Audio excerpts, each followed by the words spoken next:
Assalamualaikum warahmatullahi wabarakatuh. Waalaikumsalam warahmatullahi wabarakatuh. Halo teman-teman semuanya, kembali lagi dengan kita Sitok, podcastnya Psikologi Abdullah. Oke.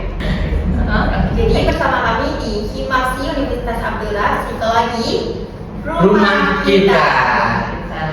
Nah, jadi teman-teman, hari ini kita kedatangan bintang tamu dari dosen psikologi Universitas Abdullah, yaitu Ibu Nurul Ayuda, SPC MA. Halo semuanya. Sebelumnya dengan aku Riza Masyara sebagai co-host. Saya Bayu Syafrian Saputra sebagai hostnya. Kali ini kita akan membahas terkait tantangan yang ada di perkuliahan, Ibu. Tantangan yang ada di perkuliahan.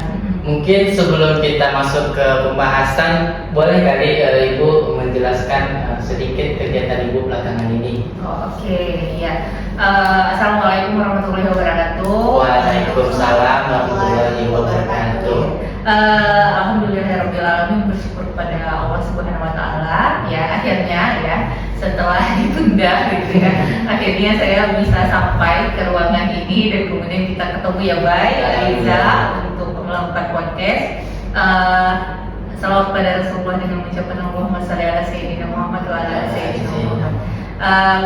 Jadi teman-teman, perkenalkan saya Nurul Ayuda. Saat ini saya dosen psikologi Abdurrahman.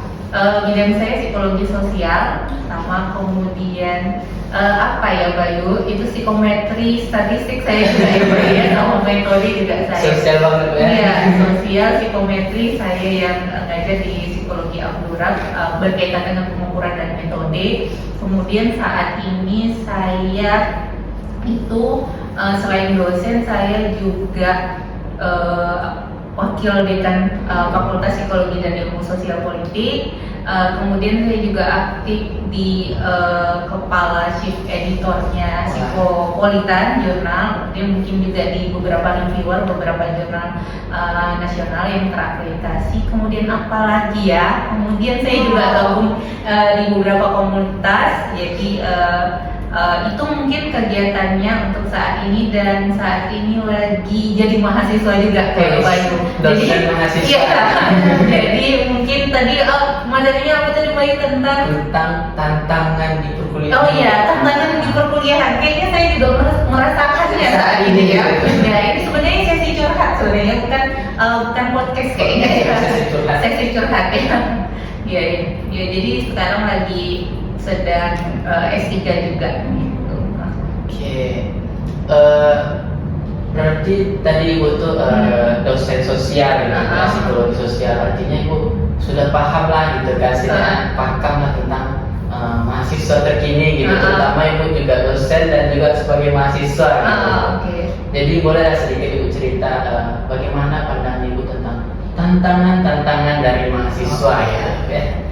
Tantangan yang paling besar itu kalau menurut saya ya, saat ini ya, tantangan yang paling besar sebenarnya adalah era teknologi ini ya, sesuai dengan era teknologi ini adalah penggunaan AI sebenarnya. Nah, jadi kan kalau AI yang paling sering Riza atau Bayu dengar kalau untuk penugasan apa nih? ChatGPT sih Bu. ChatGPT ya. Yang baru Meta di WA. Oh iya, Meta juga ya. Udah pernah coba?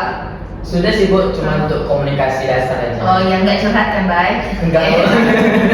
Ya, jadi kalau misalnya kita sebut merek, nggak mesti di ini kan, nggak mesti di. Jadi kalau ChatGPT itu beberapa tantangan untuk penugasan, ada beberapa yang sebenarnya gini, kalau kita menggunakan namanya tools, sama seperti saya bilang ya, kalau di kelas itu saya bilang aplikasi itu cuma alat, jadi jangan sampai kita diperalat. ChatGPT itu sebenarnya alat. Ada banyak lagi aplikasi yang bisa dimanfaatkan sebenarnya untuk mahasiswa menggunakannya itu untuk kepentingan penugasan. Nah, kalau ChatGPT itu digunakan dengan bagus, prompt-nya bagus, kemudian paham menggunakannya, itu akan bagus juga hasilnya. Karena ChatGPT itu akan tergantung pada prompt-nya. Namanya dia AI ya, jadi tergantung dengan bagaimana kita meminta dia untuk mengerjakan sesuatu.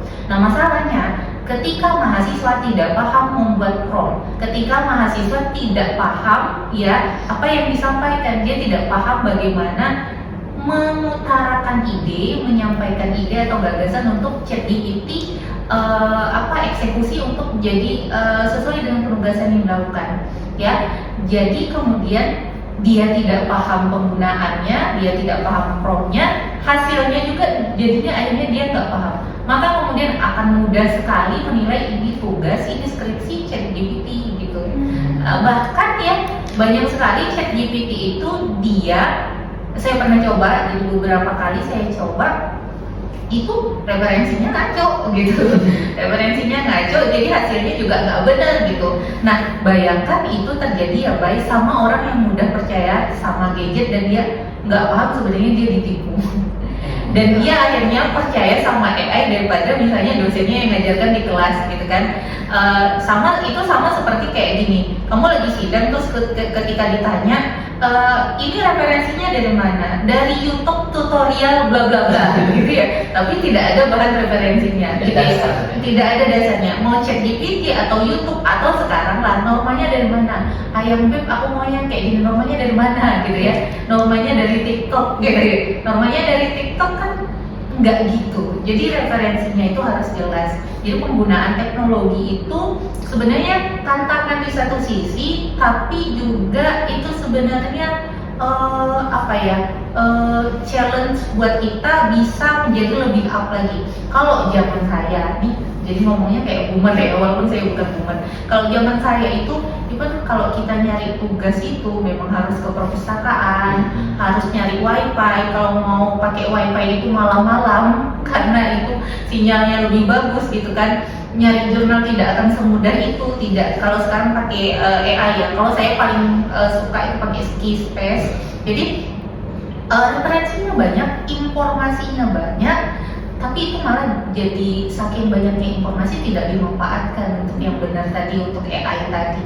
Nah itu yang jadinya itu challenge untuk menjadi lebih up lagi daripada orang-orang sebelumnya, malah enggak, karena nggak punya filter dasar. Gitu. Artinya AI ini tidak dapat menjadi dasar kita untuk belajar gitu ya? Ya, kalau AI hanya untuk membantu, tapi bukan jadi dasar kita untuk belajar. Karena saya pun misalnya saya mau nge-review jurnal atau saya mau cari jurnal, saya sebenarnya pakai AI gitu. Google itu kan sebenarnya juga halo Google itu kan sebenarnya AI juga gitu. Cuman karena trennya tuh kayaknya kalau nanya gitu pakai AI, oh ya ini bagus gitu. Tapi itu jangan dijadikan patokan. Bayangkan kalau itu kita jadikan patokan, akhirnya yang terjadi adalah kemalasan belajar, kemalasan berpikir. Kalau sudah masuk ke kemalasan berpikir, itu yang sangat berbahaya gitu. Orang mau ngomong apa kita nggak akan dengarkan lagi karena udah jadi saya suka saya akan terima, saya nggak suka saya nggak akan terima. Karena kan udah malas mikir ya, udah malas mikir, bergantung AI, prokrastinasi dan lainnya gitu lah. Nah artinya Bu, kalau dampaknya tadi itu bikin kita malas berpikir, malas belajar. Apakah ketika si mahasiswa diberikan tugas itu tuh juga bisa menjadi pancingan ketika mahasiswa itu menjadi burnout, belajar karena belajar ya. Ya namanya kita belajar itu saya selalu selalu dengar istilah dari Riza, mungkin pernah dengar juga. Jika kamu tidak sanggup menahan perihnya belajar, maka kamu harus sanggup menahan.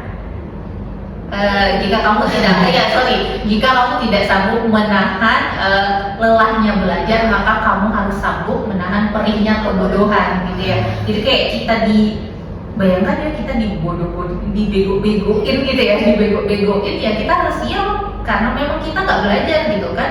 Jadi orang kemudian anggap kita bego, kemudian kita jadi jadi kemudian diinjak segala macam ya. Sebenarnya kamu punya kesempatan untuk belajar, tapi kamu tidak memanfaatkan itu. Nah, sebenarnya kalau saya selalu menganggap tugas itu satu proses pembelajaran. Pasti ada yang bisa dipelajari di setiap tugas. Kadang dosen itu ya, kalau saya ya, kadang saya itu bukan bergantung pada tugasnya, tapi bergantung pada, ayo kumpulin tugas. Saya lihat ini anak, dia punya attitude nggak ketika dia belajar. Kadang bukan untuk dinilai, tapi dia punya attitude nggak, semangat untuk belajar. Dia akan kerjakan tugasnya. Ya, bergantung sama usahanya. Tapi kalau orang yang sudah malas belajar, dia nggak punya motivasi gitu kan, dia nggak akan nurutin tuh, nggak akan menyelesaikan tugasnya, even dia selesai atau tidak. Tapi kalau orang yang memang dia gigi mau belajar, dia paham nggak paham dia tanya, kemudian dia akan lepas dari benar atau enggak, dia akan kumpulin gitu kan. Nah, jadi effortnya. Yang kedua adalah bagaimana sebenarnya kalau dalam psikologi, sebenarnya kita perlu ditekan. Sesekali kita perlu ditekan karena dengar istilah ada namanya hipostres. Justru kalau nggak ada stres, nggak ada tekanan itu tidak ada usaha. Tidak ada usaha, akhirnya demotivasi, rebahan dulu. Jadi ya, pernah nggak sih merasa kalau kita itu ketika nggak pengen ngapa-ngapain, terus bingung gitu ya? Nah, itu jangan-jangan proses dimana kita demotivasi, jadi tidak ada tekanan, kayak males aja gitu, males aja.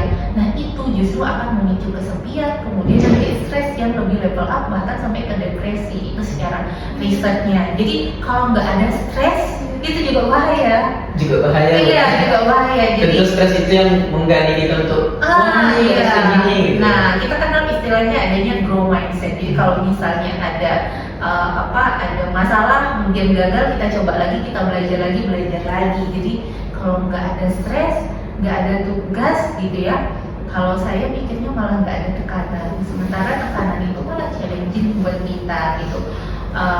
Nah, yang bikin tugasnya berat apa? Itu sebenarnya adalah prokrastinasi. Kadang dosennya ngasih nih di depan, baik kita ngerjainnya di akhir gitu. Padahal jadi sebenarnya padahal manajemen waktunya yang penting ya Za gitu. Jadi kalau misalnya stresnya ada, sebenarnya bukan karena tugasnya, tapi karena kita nggak pandai manajemen waktu. Cuman nggak ada yang bisa disalahkan kecuali tugasnya. Nggak mungkin kita menyalahkan kitanya yang salah dalam manajemen waktu, itu kan. Tapi sebenarnya cobalah jujur sama diri sendiri. Sebenarnya yang salah tugasnya atau akunya gitu ya, manajemennya. Jadi yang salah itu tugas atau akunya? Akunya yang nggak bisa manajemen waktu. Nah itu nggak apa-apa, mengakui dulu gitu. Nah tadi itu ada 2, 3 tuh ya.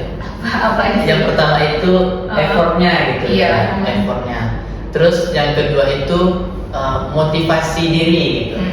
Nah seperti yang Bu Nurul bilang tadi, bahwa kita itu tetap butuh stres gitu ya, untuk memberi tekanan atau istilah kasarnya tentangan lah untuk diri kita. Iya. Jadi nantinya kita akan berusaha. Hasil semakin berusaha kita semakin luas juga wawasan kita. Iya betul. Nah Bu, berbicara mengenai manajemen waktu, Ibu sendiri kan banyak sekali kan, aktif sekali gitu, produktif, menjadi dosen, mahasiswa, serta join juga di komunitas. Nah, gimana sih cara Ibu memanajemenkan waktu Ibu terhadap semua kegiatan yang butuh? Oke. Jadi gini, kalau saya bicara manajemen waktu itu ya, saya akan bicara sebelum dan saat ini saya lakukan. Jadi kalau sebelumnya waktu di S1 sama S2 itu saya itu tapi ini gini ya, poinnya dulu adalah kalau kita punya pengaturan belajar, regulasi belajar itu setiap orang punya regulasinya masing-masing. Nah, yang saya dapatkan untuk saya sendiri, kalau saya dapat di kelas, kalau di level S1 saya catat, kemudian saya catat ulang ketika mau ujian. Jadi mau ujian ada beberapa minggu mau ujian itu saya akan catat terus baca. Besok mau ujian saya nggak belajar lagi. Jadi saya sudah fokus baca, udah selesai. Jadi saya nggak mau stres besok ujian. Nah, di S2 lebih kurang seperti itu. Tapi kalau seandainya ada penugasan karena levelnya sudah up lagi ya di level S2, itu Untuk penugasan saya akan kerjakan 80% dulu untuk diri saya sendiri, dalam artian saya coba rangkum sendiri, pembelajaran sendiri lah sendiri. Kemudian setelah itu 20%-nya sisanya, karena kita sebagai manusia sosial ya, kita butuh relasi sama orang lain. Akhirnya saya akan 20%-nya itu diskusi sama teman-teman. Entah itu saya kemudian akhirnya jadi bantuin teman saya, atau teman saya yang ngasih masukan untuk tugas saya kemudian akhirnya jadi 100%. Jadi membagi waktunya itu jangan pernah mengerjakannya itu dadakan. Walaupun dadakannya itu hanya di 20% akhir gitu, is okay, tapi kan 80% kamu udah selesaikan. Nah gitu, sama mau S1, S2 seperti itu.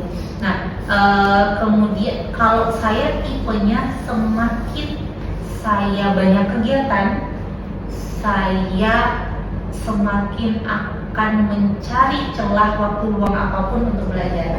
Tapi kalau semakin saya nggak punya kegiatan, saya akan semakin justru berleha-leha. Itu tipe saya. Makanya saya tadi malah justru ketika ada pressure, ada tekanan, itu malah kalau untuk ketika saya dapat tugas, is okay buat saya karena itu jadi pembelajaran.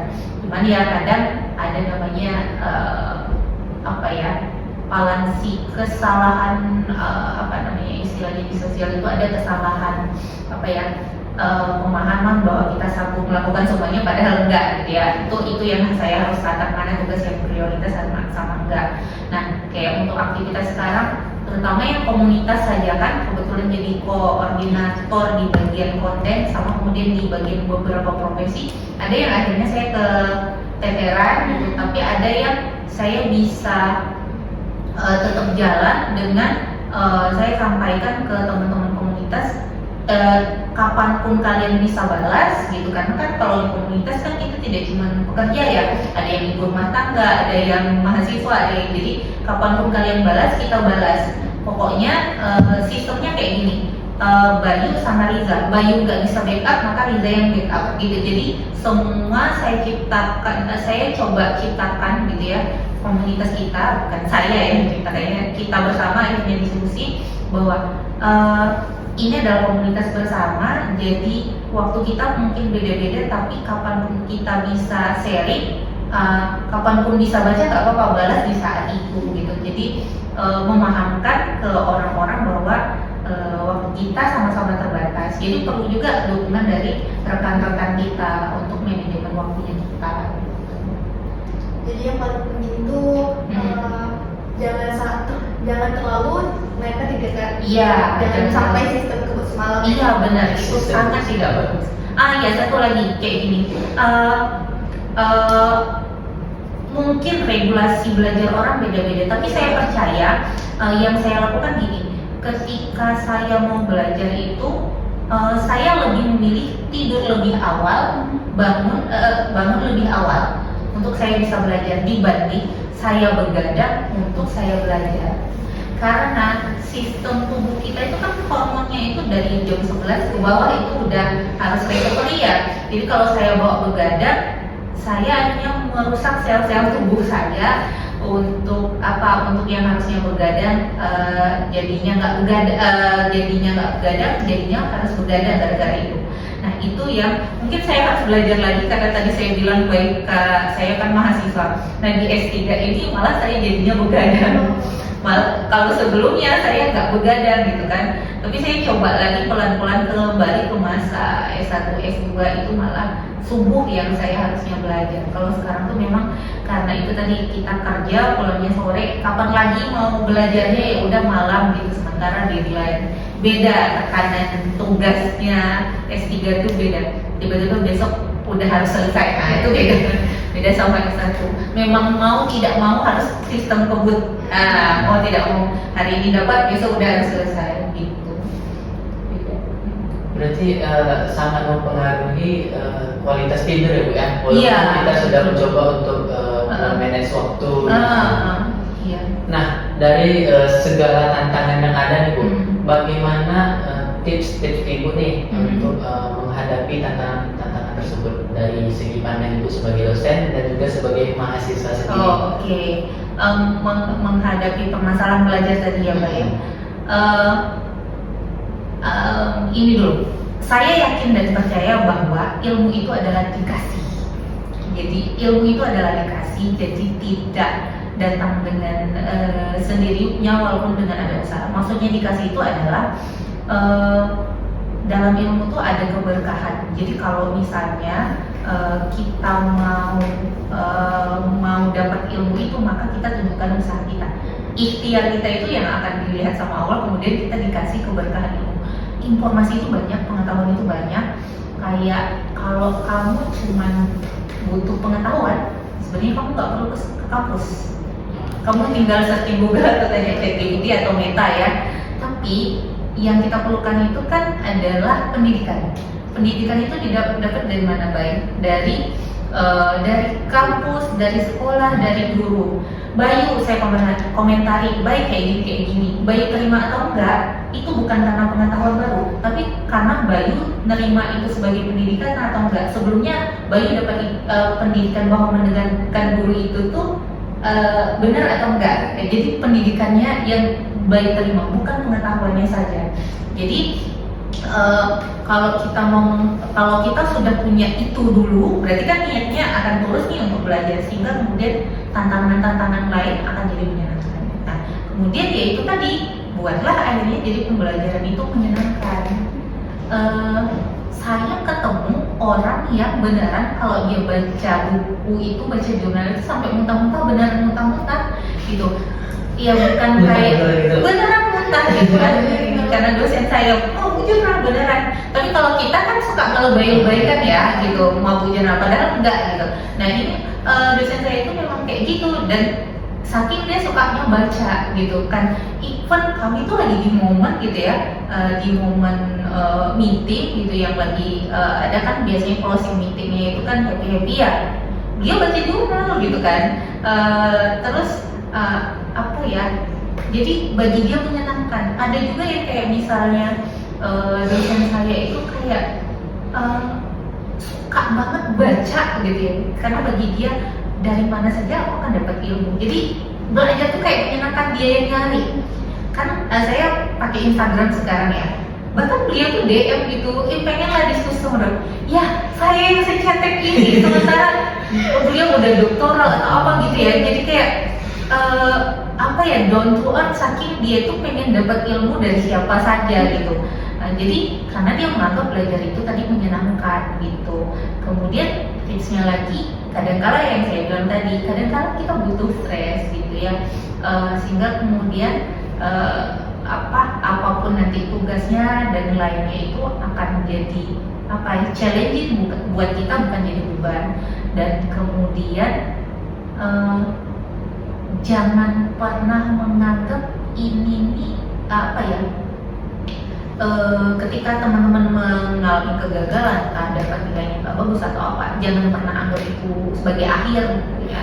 Karena kuliah itu masih proses awal, karena kita setelah lulus kuliah nanti ada banyak lagi gitu. Mungkin ya kita nggak akan tahu sekarang, tapi kita akan tahu nanti. Saya ketemu kok mahasiswa yang kemudian datang, ibu gitu kan, ibu makasih ya gitu kan, happy saya ya, makasih ya Bu kemarin udah ngajarin ini. Padahal dulu di kelas mungkin dia ngomel ketika ini, tapi ketika dia sudah lulus terus ketemu ketika dia menyampaikan itu tuh berarti kan oke, pembelajarannya dapat yang kemarin.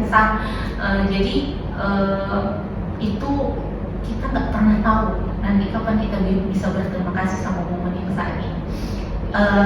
Kadang-kala gini, mungkin kita tidak akan dapat sepenuhnya dosen yang baik, karena kita manusia ya, psikolog pun butuh psikolog. Tapi kan baik, kita bisa menilai mana yang aku bisa ambil dengan baik, mana yang enggak, selama ada normanya. Nggak melanggar norma, nggak melanggar Al-Quran dan hadis, is okay, terima. Karena keberkahan ilmu itu ya dapat dari kita hidup atau enggak sama gurunya. Walaupun tidak juga saya menganggap, kadang ada beberapa yang kayak misalnya, doktrinnya kayak gini, dosen kita harus taat. Enggak, kalau dia keliru dosennya ada yang perlu kita sampaikan juga. Nah, pertanyaan bonus bonus ya Bu. Pembahasan bonus. Kalau pertanyaan mungkin masih banyak, tapi Iya. pembahasan bonus. Hmm. Ibu sendiri kan dari bidang psikologi sosial, Iya. artinya pertemanan itu adalah suatu bentuk circle, lingkaran pertemanan. Nah, bagaimana jika lingkaran pertemanan ini kita bawa di ranah mahasiswa? Nah, apakah itu juga menjadi tantangan bagi mahasiswa sendiri, Bu? Oh, oke, maksudnya kayak misalnya ketika kita misalnya melakukan tugas gitu lah ya, tapi ada teman yang nggak baik atau bagaimana nih? Bisa jadi baik atau tidaknya? Oke, bagaimana memanfaatkan pertemanan itu untuk perkuliahan kita ya? Oke, jadi gini, kalau saya bicaranya, kalau teman itu ya, teman itu yang baik itu adalah bukan yang kalau kita sukanya yang ketawanya paling kenceng kalau kita lagi jatuh ya, nggak gitu ya. Kalau ketawa, walaupun kadang saya juga ketawa kalau teman saya jatuh ya kan, daripada nolong duluan ya. Tapi teman yang baik itu bukan teman yang gini. Kalau Bayu salah, dia ikut belain Bayu. Dia boleh membela Bayu di depan orang lain, tapi sama Bayu dia harus bilang, Bayu kamu salah. Kamu salah. Karena kalau dia beneran teman yang baik, dia nggak akan membenarkan perilaku Bayu. Kalau dia membenarkan perilaku Bayu, maka dia sebenarnya bukan teman yang baik. Dia pengen menjatuhkan Bayu. Cepu kayak gitu sih. Mempertahankan perilaku buruk gitu. Iya, jadinya tampak akhirnya kan Bayu merasa oke, sebenarnya aku benar, dia temen aku aja yang bisa bilang kalau itu tuh perilakunya benar gitu kan. Itu teman yang buruk gitu kan. Kadang kita ngerasa namanya kita kompon ya, kalau kita sudah ramai-ramai sama orang lain, ketika teman kita bilang perilaku kita benar, kita mulai ilusi morality namanya. Kita mulai rasionalisasi bahwa perilaku kita itu benar, semua orang bilang benar, berarti yang salah dosennya dong gitu, yang salah teman yang lainnya dong gitu. Kita berantem sama teman yang lain gitu kan. Jadi kalau seandainya teman yang baik, pertama itu ya dia akan bilang kalau kamu salah. Termasuk nih di pembelajaran, Bayu misalnya pakai joki atau Liza pakai joki, teman yang baik dia bukan dia yang bikin ini joki bagus, bukan. Mau menyarankan ya, ini joki yang bagus ini ada diskonnya gitu ya, enggak. Tapi dia malah ya kamu mau sampai kapan? Mungkin dia nggak langsung ngomong kamu mau sampai kapan pakai joki terus? Kapan kamu belajarnya? Besok kalau kerja kamu mau ngejoki doang, berarti gaji kamu habis buat joki dong. Iya kan? Bayangkan kita kuliah capek-capek 5 tahun, tugas kita jokiin, lulus nih gitu ya PNS, terus dapat gaji, habis itu cuman untuk di depan doang. Pas kita ngomong kita nggak bisa, tugasnya dijokiin juga, gaji kita habis buat joki. Sama aja bohong. Iya, sementara jokinya nggak kuliah gitu misalnya, kita nggak tahu ya. Jadi tidak ada pembelajaran. Nah teman yang baik dia akan ngasih tahu kayak gitu dengan bahasanya sendiri gitu. Jadi pilihlah teman-teman yang seperti itu.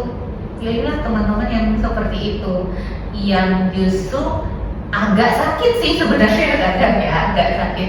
Tapi kita nggak tahu gitu kedepannya bagaimana gitu, karena justru atau sebenarnya malah justru masukan itu yang baik kadang dari musuh kita.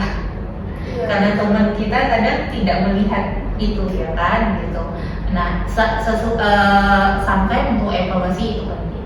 Nah tapi perlu juga kita punya teman yang memang circle-nya buat diskusi. Gini kan ada ya baik kita ketemu teman yang kayak gini.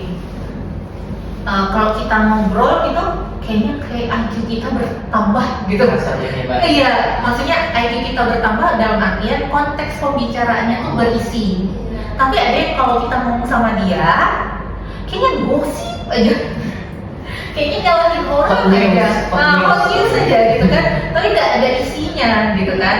Nah, kalau misalnya kayak gitu, pilihlah teman yang kalau misalnya kita lagi memang butuh gini, kita itu kan kalau saya bilang gini, makanan kita ada 3, makanan fisik, makan minum seadanya, makanan hati, gitu ya, spiritual, makanan pikiran. teman kita itu bisa jadi makanan pikiran kita, maksudnya dalam arti kan kita bisa critical thinking. Dosen kita juga bisa jadi makanan kita kan, maksudnya bukan dosennya yang makan ya, maksudnya dosennya sih makanan critical thinking. Teman kayak gitu juga. Ada teman yang kita malah dapatnya malah makanan spiritual, jadi kayak malah kalau sama dia ingatnya masjid gitu ya, taraweh gitu bersama iya Tuhan. Masya Allah gitu ya Pak, itu dia atau dia yang mana ya baik gitu ya. Tapi kalau misalnya teman, oke, kayaknya kalau sama dia tuh kayaknya ngomongin tugas segala macam, tapi bukan berarti itu jadinya kaku banget, enggak. Sometimes kita butuh itu ya, sometimes kita butuh makanan untuk otak kita, sometimes kita juga butuh kayak ngakak-ngakak ketawa gitu ya. Tapi enggak tiap hari kita kalau ketemu teman kayaknya gosip mulu, kayak jadinya toksik untuk kita dong gitu. Gosip mulu kayaknya nyalahin orang, atau kayak gini, Iza nggak usah ngomongin baju dia tuh kayak gini. Itu kan berarti dia ngajak orang lain untuk tidak suka. Padahal Riza belum pernah ketemu Bayu, belum tahu Bayu kayak mana, kemudian harus menyerah. Atau misalnya Bayu, menurut tuh ini nggak usah, apa susah kayak gitu ya. Sementara Bayu sendiri belum pernah jadi anak saya gitu ya.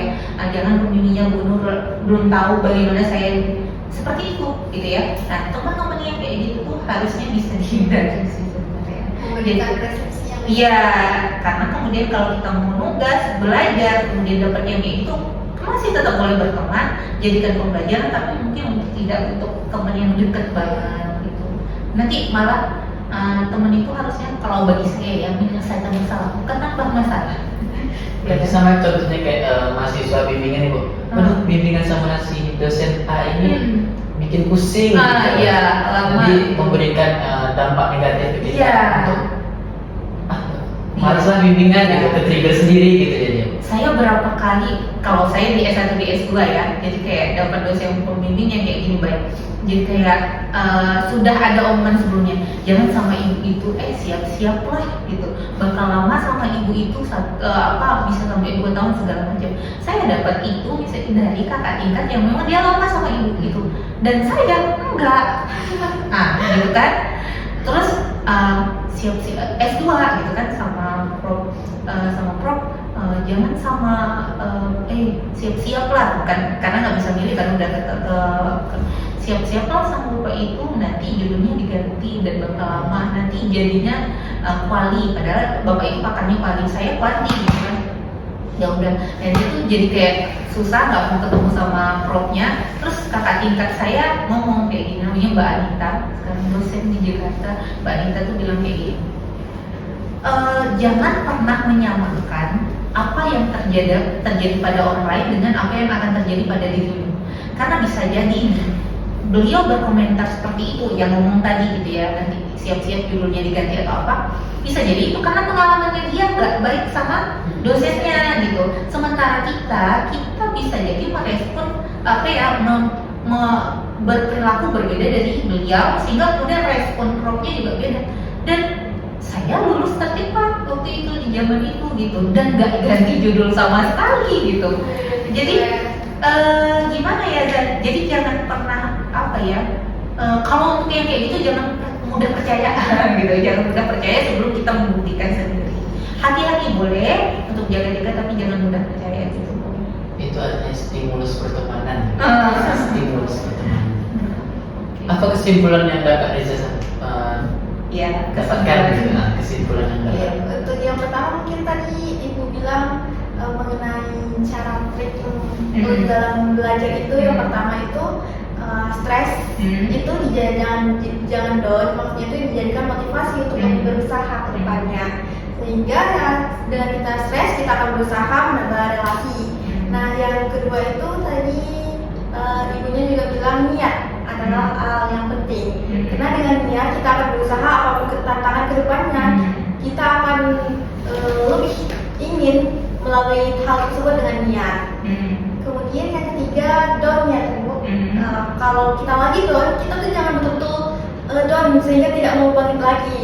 Tapi kalau kita down, kita harus berniat untuk mencoba kembali, karena down itu adalah hal yang biasa dalam belajar. Yang namanya belajar pasti ada kegagalan. Nah, begitu. Nah, sebelum kita selesaikan podcast kita sekarang ini, mungkin ada nih sedikit kata-kata from Bu Nurul Aida gitu. Oke. Kata-kata ya. Kalau saya paling suka itu dan selalu saya sampaikan juga, bukan untuk saya tapi untuk teman-teman saya gitu ya. Semakin sulit kamu berusaha, semakin sulit kamu untuk berputus asa, sama kayak belajar gitu. Itu baik. Oke.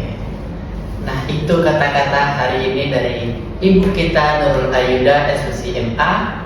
Nah, pembicaraan kita hari ini sangat berdaging ya Bu ya. Apalagi bagi mahasiswa ya, bagaimana kita menghadapi teknologi terutama AI. Terus bagaimana kita dalam menjalani perkuliahan, menentukan teman lah gitu ya. Berarti teman itu memang harus betul-betul ditentukan daripada kita sendiri. Nah, sebelum kita tutup podcast kita, kita meminta nih kepada teman-teman semua untuk memfollow akun Instagram kita yaitu Psikologi Akurat, dan jangan lupa subscribe YouTube kita juga Psikologi Akurat. Nah, ada di bawah ini ya. Nah, Di bawah istilahnya ada di bawah ini gitu. Ya, silahkan editor. Editornya nanti yang bekerja Pak. Di bawah ini, di atas ini, di atas ini, dia capek. Harus banyak-banyak di sini. Nah, jangan lupa juga follow juga akun Instagram ini. Nanti kita cantumkan juga di bawah sini. Ya, gitu. oke. Di atas ini, di atas ini. Oke, sebagai kalimat penutupnya kita boleh lihat psikologi rumah kita. Oh, oke, boleh. Psikologi Abdurrahman, rumah kita.